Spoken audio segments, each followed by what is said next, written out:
ಮಹಾರಾಷ್ಟ್ರದ ಕೊಲ್ಹಾಪುರ ಜಿಲ್ಲೆಯ ವಿಶಾಲಗಡ ಪ್ರದೇಶದಲ್ಲಿ ರವಿವಾರ ಬೆಳಗ್ಗೆ ಮಲಿಕ್ ರಿಹಾನ್ ದರ್ಗಾ ಮತ್ತು ಸ್ಥಳೀಯರ ಮನೆ ಅಂಗಡಿಗಳ ಮೇಲೆ ಭಾರೀ ಪ್ರಮಾಣದಲ್ಲಿ ಶಿವ ಸೈನಿಕರು ಅಂತ ಹೇಳಿಕೊಂಡಿರುವ ಹಿಂದೂ ಪರ ಸಂಘಟನೆ ಸಾವಿರಾರು ಯುವಕರು ಕಲ್ಲು ತೂರಾಟ ನಡೆಸಿರೋ ಘಟನೆ ನಡೆದಿದೆ.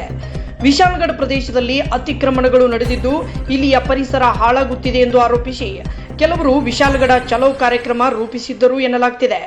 ರವಿವಾರ ಬೆಳಗ್ಗೆ ವಿಶಾಲಗಡ ಪರಿಸರದಲ್ಲಿ ಏಕಾಏಕಿ ಕಲ್ಲು ತೂರಾಟ ನಡೆಸಿರುವ ಹಿಂದೂ ಪರ ಸಂಘಟನೆಗಳ ಕೃತ್ಯದ ವಿಡಿಯೋ ಮತ್ತು ಫೋಟೋಗಳು ಸಾಮಾಜಿಕ ಜಾಲತಾಣದಲ್ಲಿ ಹರಿದಾಡುತ್ತಿವೆ.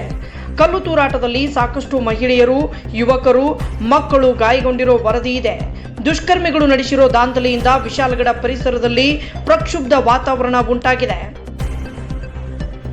ಇನ್ನು ಪೊಲೀಸರು ಹೆಚ್ಚಿನ ಸಂಖ್ಯೆಯಲ್ಲಿ ಇರದೇ ಇರುವುದರ ಲಾಭ ಪಡೆದುಕೊಂಡಿರುವ ದುಷ್ಕರ್ಮಿಗಳು ಗಲಭೆ ನಡೆಸಿದ್ದಾರೆ ಎಂದು ಸ್ಥಳೀಯರು ಆರೋಪಿಸಿದ್ದಾರೆ. ಸದ್ಯ ಪೊಲೀಸ್ ಬಂದೋಬಸ್ತ್ ಹೆಚ್ಚಿಸಲಾಗಿದ್ದು ಪರಿಸ್ಥಿತಿ ಹತೋಟಿಗೆ ತರಲಾಗಿದೆ. ಇನ್ನು ದುಷ್ಕರ್ಮಿಗಳ ಬಂಧನದ ಮಾಹಿತಿ ಇನ್ನೂ ತಿಳಿದು ಬಂದಿಲ್ಲ.